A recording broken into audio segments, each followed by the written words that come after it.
Salut à tous, c'est Joris, j'espère que vous allez bien. On se retrouve pour un nouveau 10 minutes crypto. Hier, il n'y en a pas eu, je m'en excuse, j'ai pas pu faire la vidéo, mais on reprend le rythme aujourd'hui. Donc au programme de la vidéo, il va y avoir pas mal de choses, du coup on va rattraper un petit peu hier. Notamment, on est en train d'assister à un breakout haussier sur le dollar en journalier, donc ça, il va falloir qu'on en parle. Donc ça sera dans la partie analyse technique. Et au niveau des news, on a beaucoup de choses, notamment sur le dossier Genesis qui pourrait faire pas mal de mal à l'écosystème crypto, donc ça, on va aussi en parler. Allez, on commence par la partie analyse technique puisque la map crypto est globalement buggée parce que regardez, le bitcoin est à 16 840 $ alors qu'en live ici on est à 16 700. Bon, il n'y a pas une énorme différence, mais en ce moment 100 $ c'est quand même beaucoup vu le peu de volatilité qu'on a. On passe sur l'hebdomadaire, on se remet en tête les deux bornes, 17 000 en haut, 16 300 en bas, on est toujours compréhensible, donc bon, il n'y a pas vraiment de changement majeur sur le bitcoin. Le daily, on peut juste noter qu'on a été pour l'instant dans l'incapacité de venir faire un nouveau sommet ici, donc plus haut que les 16 900, 17 000 $. Pas de clôture qui s'effectue au-dessus, on s'est fait rejeter. Et là, on repasse sous ma petite ligne en pointillé qui correspond aux 16 800, qui est un niveau assez important, je vous l'ai déjà montré dans les prochaines vidéos. Donc à voir où est-ce qu'on va clôturer aujourd'hui. Mais pour l'instant, ça sent pas très très bon honnêtement. Et sur le 4 heures, on voit qu'on est une fois de plus repassé sur le point of control donc de toute cette zone ici depuis le 16 décembre 2022 qui est à 16 850 $. Donc voilà, on se réinstalle en dessous. Donc ça aussi, c'est pas très positif. Après, si on veut chercher un petit peu de positif, on peut espérer peut-être un rebond sur ce niveau-ci, puisque du coup, avec le début de ce mouvement haussier, donc le 30 décembre à 16 200 $ à peu près, vous voyez bien les creux ici qui sont ascendants, ben là on revient chercher cette ligne de tendance. Et pareil, si on prend Fibonacci, à mon avis, on doit être pile sur la zone de rechargement. Voilà, on rentre dedans, donc dans les 618 et les 786. Donc peut-être un rebond à venir sur ces notions au niveau du court terme pour le Bitcoin. Mais en revanche, j'ai quelque chose de plus intéressant à vous partager, un signal un peu plus long terme on va dire, c'est malheureusement au niveau du dollar.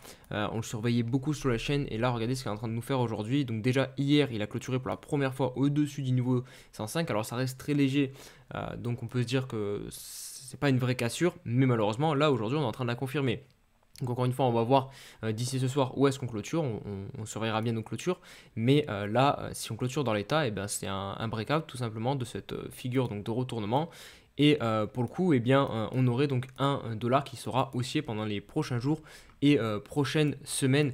Donc ça, c'est pas bon pour le Bitcoin. Alors peut-être qu'on va être surpris et que pour une fois, Bitcoin va réussir à monter en même temps que le dollar, mais que ce soit fondamentalement ou même techniquement, bah, c'est pas ce qu'il y a de plus intuitif. Au niveau des zones où on peut attendre que le dollar puisse se retourner, on va se positionner sur l'hebdomadaire, on va utiliser Fibonacci, on va pas faire compliqué pour venir chercher nos zones. Donc on prend le top, on prend le point bas et on a donc un 38% qui se situe au niveau des 107-108 à peu près. On voit qu'on a en plus de ça travaillé cette zone en résistance, donc ça pourrait venir une fois de plus faire stopper ce rebond technique ici pour poursuivre une baisse.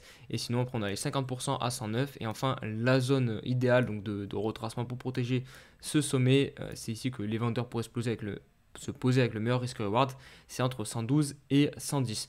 Donc vous voyez, il y a quand même un potentiel de hausse non négligeable sur le dollar, surtout que là, il reste haussier, pour moi en hebdomadaire on est toujours haussier. Vous voyez les modes mobiles, elles sont toujours bien orientées dans le bon sens. On a eu certes le petit croisement au niveau du court terme, mais la rouge, la jaune et la bleue sont toujours au-dessus de la rouge. Et en plus de ça, si on bascule sur le mensuel, voilà, là c'est pareil, on reste quand même très haussier. Donc attention, le move du dollar n'est peut-être pas terminé. Et on commence par le fil Twitter. D'ailleurs, vous pouvez venir me suivre sur Twitter. Vous avez le lien en barre de description. Et puis, si vous voulez suivre la chaîne YouTube, eh bien, n'hésitez pas pour ne pas louper les prochaines vidéos. Donc, sur ce fil Twitter, je vous ai partagé hier le fait que j'ai eu de la chance, parce qu'il faut le dire, bon, il y avait un petit peu d'analyse technique, mais la chance doit en faire partie aussi. J'ai acheté un point bas pour l'instant sur l'action Orange. Pour ceux qui suivent assidûment la chaîne, vous savez que j'ai lancé mon propre PEA. Donc je mets 100 € tous les mois sur ce PEA et j'ai décidé de vous faire suivre un petit peu l'évolution de ce portefeuille. Donc là, j'ai fait plus 7% depuis cet achat. Alors du coup, ça représente 7 € parce que sur 100 €, voilà, ça fait 7 €. Mais au moins, voilà, ça me permet de mettre un petit pied dans la bourse, dans les actions et justement de me former un petit peu. C'était vraiment le but de cette démarche. Et pourquoi pas, voilà, si j'ai réussi à faire fructifier mon portefeuille en plus de ça, avoir avoir un bonus financier en plus. Là, pour ce mois-ci, j'ai prévu des ordres. Vous voyez, j'ai 216 euros là du coup sur mon portefeuille. Parce que tout simplement, j'ai rajouté les 100 euros mensuels et j'ai prévu de les mettre sur l'action AXA. Elle est beaucoup revenue dans vos commentaires, hein. En vrai, j'écoute vos conseils, hein, pour analyser les actions. Il y a notamment Vika qui m'intéressait aussi, voilà, qui est sur un bon support. Mais le seul problème, c'est que regardez la performance depuis plusieurs jours. Voilà, ça monte vraiment à la verticale, donc ça m'embête un petit peu de me positionner. Après, voilà, c'est clair que quand on dézoome, bah, on peut, mais voilà, je suis pas fan vraiment d'acheter un empilement de bougies vertes, donc je vais peut-être plus me diriger sur AXA, AXA qui est ici. Et le seul problème d'AXA, c'est aussi niveau technique. Au final, je vais acheter plutôt une résistance mensuelle. Alors, on a quand même bien consolidé à plat, donc c'est pas non plus comment dire un top, voilà, un V-top, mais c'est pas idéal. Mais je vais l'acheter parce que il y a quand même un bon dividende qui est versé. Je crois qu'il y a 7% du prix de l'action qui est reversé en dividende, donc c'est plutôt intéressant, je trouve. Et puis fondamentalement, vous avez été donc beaucoup à me dire que c'était une bonne action, donc j'ai positionné des ordres à 26,5 à peu près, et on verra, donc je vous dirai s'ils sont pris ou non. D'ailleurs, en ce moment, Boursorama offre 150 euros avec le programme de parrainage pour toute première ouverture d'un compte chez eux. Donc si vous n'en avez pas, peut-être que ça peut vous intéresser. Vous récupérez 150, moi je récupère 100 euros, donc ça m'aidera pour réaliser mon PEA. Donc voilà, si vous voulez soutenir la chaîne et mon travail, n'hésitez pas, je vous mets le lien en commentaire. Allez, on poursuit maintenant sur Twitter avec un tweet de Crypto Goku. Donc l'émetteur d'ETF Bitcoin Vanek émet des prédictions quant au marché crypto en 2023. Vous allez voir, c'est assez intéressant, je trouve. Donc ils disent que le Bitcoin testera 10 à 12 000 dollars au Q1 2023. Donc on devrait subir une purge dans pas trop longtemps là normalement, au milieu d'une vague de faillite de mineurs, ce qui marquera le bottom de l'hiver crypto. C'est vrai qu'on l'a vu avec Core Scientific notamment, eh bien les entreprises de mining sont clairement en difficulté en ce début d'année sur leur activité. Ensuite, dans la seconde moitié de 2023, le Bitcoin reviendra aux 30 000 dollars, donc on aura un peu de positif en 2023. Le Brésil deviendra l'un des pays les plus favorables à la crypto-monnaie. On l'avait vu ça aussi, qu'ils étaient en train de passer des lois, notamment pour adopter le Bitcoin dans leur pays. Ensuite, le nombre total de joueurs mensuels Web3 passera de 2 millions à 20 millions grâce à l'arrivée sur le marché de plusieurs jeux de premier ordre. Et enfin, Ripple va perdre le procès contre la SEC. Donc voilà, ça vaut ce que ça vaut, ces prédictions. D'ailleurs, je vous laisserai faire votre propre avis du coup sur les prédictions de Vanek. Et enfin, un dernier tweet que j'ai retweet, donc c'est un tweet de Philerix qui nous dit que la thématique 2023 sera le chômage aux US et non plus l'inflation. Et aujourd'hui, je crois que c'est à 14h30 ou 15h, on a les données sur le chômage pour le mois précédent. Et c'est clairement l'événement qui est le plus attendu de la semaine, donc à surveiller. Clairement, il peut y avoir la volatilité, notamment ce que je vous ai montré sur les graphiques tout à l'heure avec un dollar qui était en train de casser à la hausse.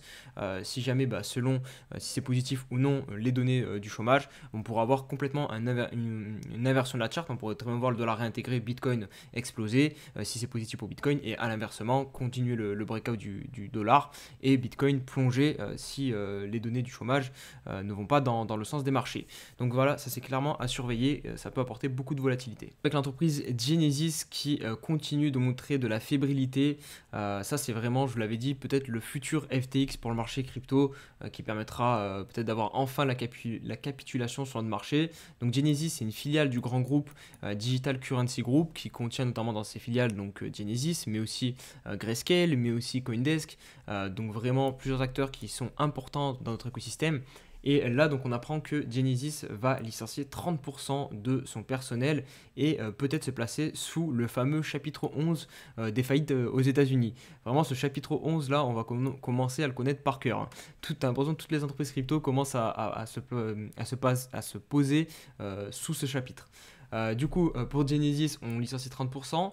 La société s'était déjà séparée de 20% de ses employés l'été dernier. Mais le vrai problème du coup de Genesis, c'est les dettes qu'elle possède. Cryptost nous apprend qu'on estime à 2,8 milliards de dollars de dettes, notamment 900 millions directement de dettes qui sont directement dues à Gemini. Ça, je vous en avais parlé dans une autre vidéo. Cameron Winklevoss, un des deux frères jumeaux, qui a attaqué directement le PDG de Gemini sur Twitter, Parce que voilà, il veut récupérer son argent, donc ça fait beaucoup de dettes à Genesis, et du coup, si jamais Genesis fait faillite, ce qu'on peut craindre, c'est une faillite plus large en fait au final du groupe Digital Currency Group du coup, et ça, bah, ça ferait probablement beaucoup de mal à notre écosystème. Donc clairement, ça, je pense que c'est le dossier chaud à surveiller dans cette début d'année sur le secteur des crypto-monnaies. Et on va terminer cette partie actualité par un Français qui vient de se faire arrêter aux États-Unis pour une arnaque à plusieurs millions de dollars, mais sur un projet NFT. Donc je trouve la news assez intéressante de voir que finalement les scammers, donc ceux qui essaient d'arnaquer leur communauté, derrière se font réprimander. C'est plutôt cool hein, parce que clairement ils font plus de mal qu'autre chose à l'écosystème.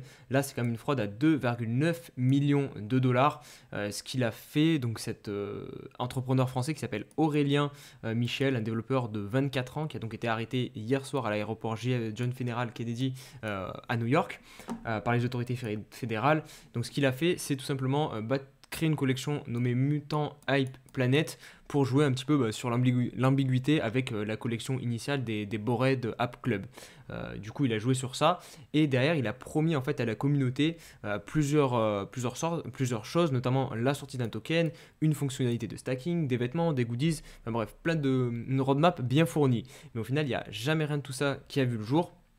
Donc là, on a les autorités fédérales qui disent les acheteurs de NFT de Mutant Ape Planet pensent investir dans la nouvelle collection à la mode, mais ils ont été trompés et n'ont reçu aucun des avantages promis.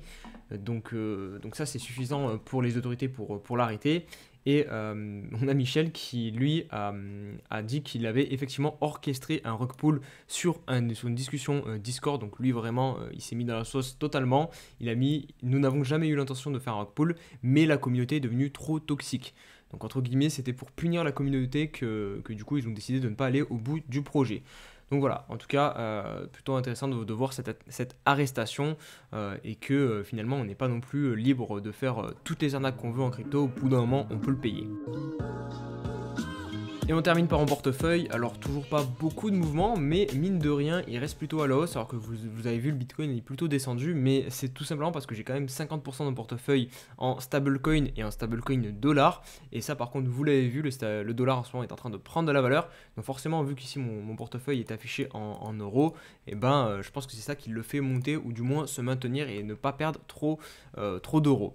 Voilà donc les amis pour cette vidéo. D'ailleurs juste avant, si vous voulez comme d'habitude voir un petit peu les tokens qui performent, j'ai pas vu mais on a quand même à 9% du côté de Evmos.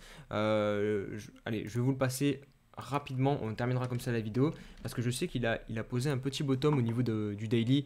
Pour ceux qui se rappellent, ça il a descendu extrêmement rapidement et là on avait enfin l'ombre d'un espoir sur Evmos. Donc hop, vous voyez, on a un magnifique W qui a été posé et derrière ça repart. Donc on verra bien jusqu'où ça monte, mais voilà, ça stoppe un petit peu au moins l'hémorragie. Voilà, j'étais en train de conclure la vidéo, donc j'espère qu'elle vous a plu. Si c'est le cas, n'hésitez pas à mettre un like, vous abonner, et on se dit à très vite pour une prochaine vidéo. Prenez soin de vous, allez, ciao ciao.